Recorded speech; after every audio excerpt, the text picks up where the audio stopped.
రెడ్డి మాట్లాడుతున్నారు. లైట్ ద్వారా చూద్దాం. అయితే నేను ప్రత్యేకంగా మా అక్కల్ని మా చెల్లెళ్ళని నేను అడగదలుచుకున్నా. ఇంట్లో పిల్లల్ని పెంచడం తెలిసిన నైపుణ్యం ఉన్న మా అక్కలు పెరడిలో 2 చెట్లు పెంచితే ఎంత అద్భుతంగా ఎంత గొప్పగా ఉంటుందో ఈరోజు మా అక్కలందరూ కూడా అమ్మ పేరు మీద చెట్టు నాటాలి అని దేశ ప్రధానమంత్రి గారు ఏదైతే అన్నారో, అమ్మ పేరు మీద పిల్లలు చెట్లు నాటితే తమ పిల్లలను చూసుకున్నట్టుగా పెంచడానికి అమ్మలు కూడా తలా 2 చెట్లు నాటి పెంచితే తెలంగాణ మొత్తం హరిత వనం అవుతుంది, తెలంగాణ మొత్తం ఆకుపచ్చ తెలంగాణగా మారుతుంది. ఈరోజు అమ్మ ఒడిలో, అమ్మ బడిలో, అమ్మ పర్యవేక్షణలో ఏమి ఇచ్చినా వాటికి రక్షణ ఉంటుంది. అందుకే ఈరోజు అమ్మ ఆదర్శ పాఠశాల పేరు మీద గ్రామీణ ప్రాంతాలలో, తండాలలో, గూడాలలో, మారుమూల పల్లెల్లో ఉన్న పాఠశాలలన్నిటినీ ఈరోజు మా ఆడబిడ్డల చేతిలో పెట్టడం జరిగింది. పిల్లల అటెండెన్స్ పంతులు తీసుకుంటే పంతులు పాఠశాలకు వస్తుర్రా లేదా వాళ్ళ అటెండెన్స్ తీసుకునే బాధ్యత మా అక్కలకి ఇచ్చిన ఈరోజు. ఎందుకంటే పిల్లల చదువు పట్ల శ్రద్ధ చూపించేది కన్న తల్లి కంటే ఎవరు ఎక్కువగా ఉండరు కాబట్టి ఈరోజు పాఠశాలలు మా అక్కల చేతిలో పెట్టినాం.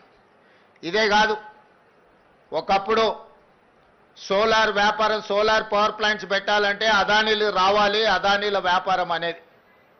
కానీ ఈరోజు 1000 మెగావాట్ల సోలార్ పవర్ ప్లాంట్స్ ఈరోజు మా అక్కల చేతుల్లో పెట్టి స్వయం సహాయక సంఘాలకు బాధ్యత ఇచ్చి ఈరోజు 1000 మెగావాట్ల సోలార్ విద్యుత్ ఉత్పత్తి ఒప్పందాలు విద్యుత్ శాఖతోని మా ఆడబిడ్డల చేతిలో, మా అక్కల చేతిలో పెట్టినాం. అదే కాదు, ఈరోజు ఆర్టీసీ బస్సులో మా అక్కలు ఉచిత ప్రయాణం చేస్తున్నారు.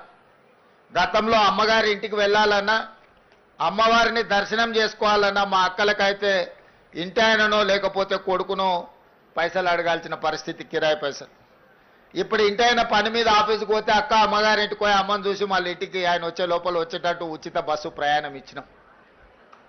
బస్సుల్లో ఉచితంగా మా అక్కలు మా చెల్లెళ్ళు ప్రయాణం చేయడం కాదు, ఈరోజు రాష్ట్రంలో 1000 బస్సులు కొని మా ఆడబిడ్డలే ఆర్టీసీకి కిరాయికి పెట్టిరు.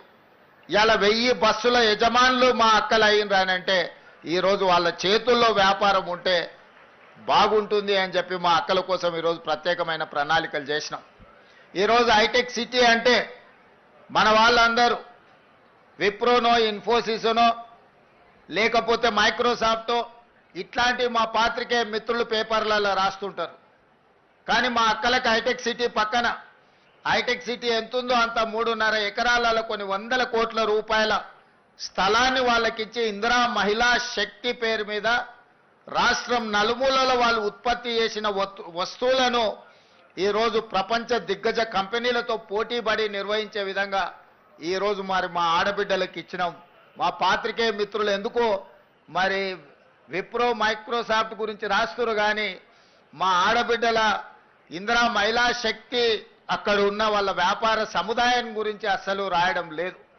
హైటెక్ సిటీ పక్కన 100 కోట్ల రూపాయల ఆస్తుల యజమానులను ఈరోజు వాళ్ళు ఉత్పత్తి చేస్తున్న వస్తువులను ప్రపంచానికే చూపించే విధంగా ఈరోజు ఏర్పాటు చేసినాం. మొన్న నిర్వహించిన భారత్ సమ్మిట్ ఇతర దేశాల నుంచి వచ్చిన ప్రతినిధులు అక్కడ సందర్శించుకున్నారు.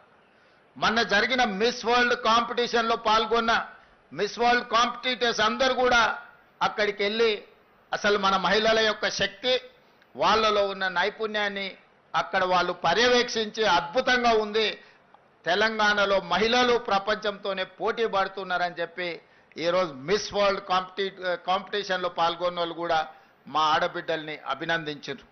ఇవాళ అందుకే నేను చెప్పిన స్వయం సహాయక సంఘాలలో ఈరోజు 65 లక్షల మంది ఉన్నారు.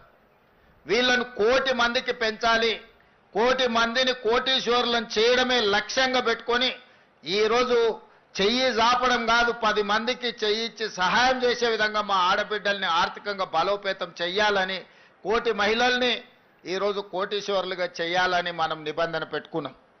గతంలో 18 సంవత్సరాలు పైబడి 60 సంవత్సరాల లోపల ఉన్న వాళ్ళకే మహిళా సంఘాలలో సభ్యులుగా ఉండేది. ఇప్పుడు 15 సంవత్సరాలు నిండిన వాళ్లకు ఏ వయసు అయినా సరే మహిళా సంఘాలలో చేరడానికి అవకాశాన్ని కల్పించి ఆ చట్టాన్ని కూడా సవరించి వాళ్ళందరికీ అవకాశాలు కల్పించాలని ఈరోజు పట్టణ ప్రాంతాలలో మహిళా సంఘాలలో సభ్యులు తక్కువగా ఉన్నారు. ఇక్కడికి వచ్చిన వాళ్ళు ముఖ్యంగా మా రాజేంద్రనగర్ నియోజకవర్గానికి సంబంధించిన మా ఆడబిడ్డలందరికీ నేను సూచన చేస్తున్నా, మనకు తెలిసిన వాళ్ళందరినీ సంఘాలలో సభ్యులుగా చేర్చండి. అప్పుడే వాళ్ళు ఆర్థికంగా బలపడడానికి ఈ సంవత్సరమే మనం 21,000 కోట్ల రూపాయలు సంఘాలకు బ్యాంకు లింకేజ్ ఇచ్చినాం మీరు వ్యాపారాలు చేసుకోవడానికి. ఈరోజు ఐకేపీ కేంద్రాలు 8,100 ఐకేపీ కేంద్రాలు రైతులు పండించిన పంట